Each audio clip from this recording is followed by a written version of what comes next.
No solamente se ha prolongado la vida, no solamente se ha prolongado la juventud, se ha disminuido en un modo increíble la mortalidad infantil y por consiguiente la vida media del hombre.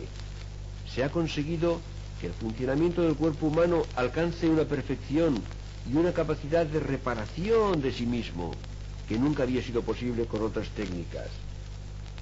Se consigue reparar los sentidos defectuosos, la vista, el oído, se suplen las deficiencias de los miembros, ya se está empezando a reemplazar los órganos vitales, las vísceras, no digamos los accesorios de la vida, pero que la hacen fácil o la hacen cómoda o la hacen estética, como la cirugía de la piel, como la reparación de los dientes.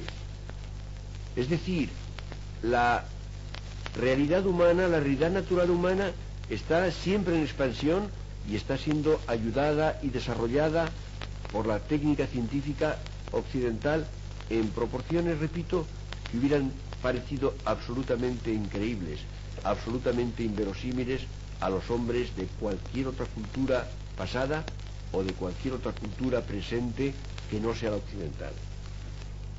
Al lado de estos inventos, al lado de estas creaciones que se refieren, si se quiere, a las acciones físicas del hombre o a su realidad material, no olvidemos otra larga lista, otro interminable catálogo de invenciones occidentales.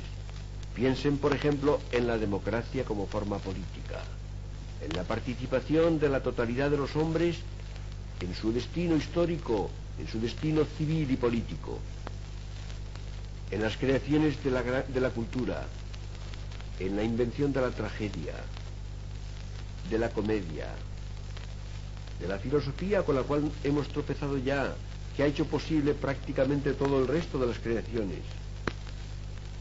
Es el Occidente el que ha utilizado, el que ha descubierto lo que es la duda, lo que es la crítica, lo que es la prueba, lo que es el ensayo, lo que es la rectificación, palabras todas del largo abolengo occidental.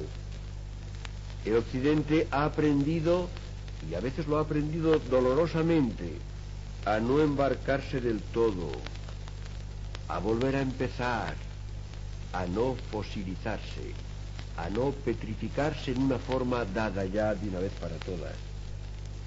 Cuando se estudian las culturas no occidentales, las culturas pretéritas o las culturas próximas, pero no occidentales, naturalmente no es que no tengan historia, tienen historia porque el hombre es histórico, el hombre es intrínsecamente histórico. Pero se las puede reducir a tipos relativamente estables, a tipos identificables y a última hora estáticos, o con una fuerte componente de estatismo. El Occidente, en cambio, no se reduce a ninguna forma dada, no se identifica con ninguna de las suyas. Quiero decir, va siempre más allá de cada una y más allá de todas. El Occidente consiste en su historia no acabada, en una historia que no imagina nunca como acabada. Es decir, que cuando el Occidente se siente a sí mismo como histórico, se siente como promesa, se siente como algo que está en perpetua variación y cambio, en perpetua creación, en perpetuo alumbramiento de formas nuevas. Hay una tentación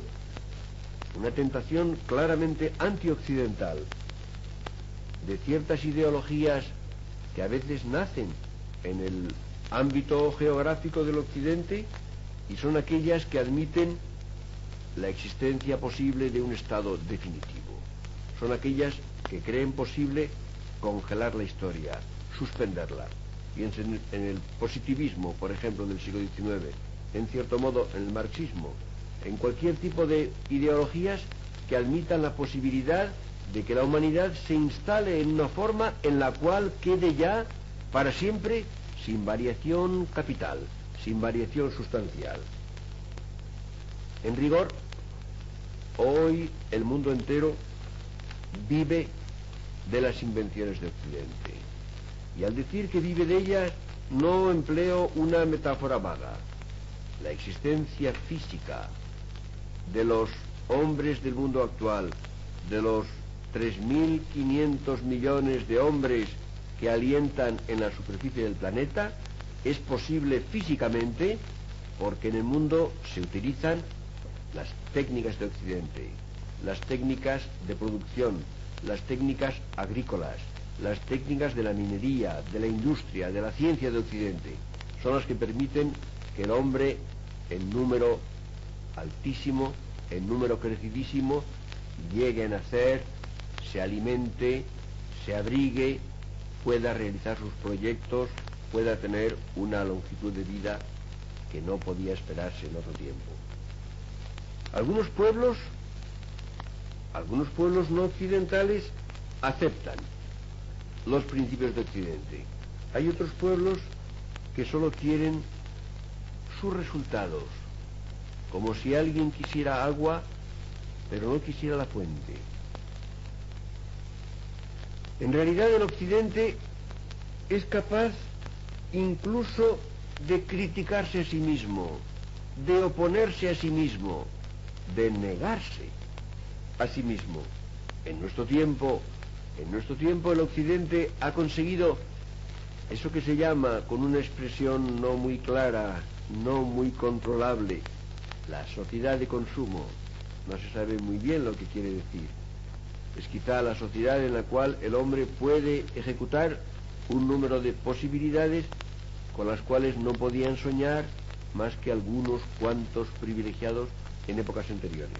Pues bien, después de crear esta sociedad de consumo, el Occidente se permite volverse contra ella, al mismo tiempo, claro está, que la usa, aburrirse de ella, renegar de ella, o bien, de un modo más positivo y más interesante, espiritualizarla o buscar algo más hondo, algo más interesante que ella, es decir, usar esa sociedad para algo más allá.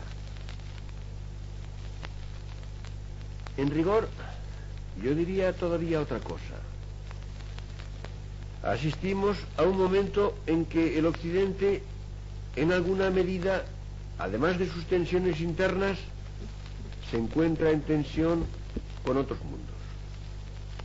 Hay muchos mundos, que son varios, que son diferentes, que tienen cierto resentimiento respecto de Occidente, que tienen a veces algunos viejos agravios que vengar, que tienen tal vez deseo de superarlo, o que tienen a veces simplemente una ciega hostilidad.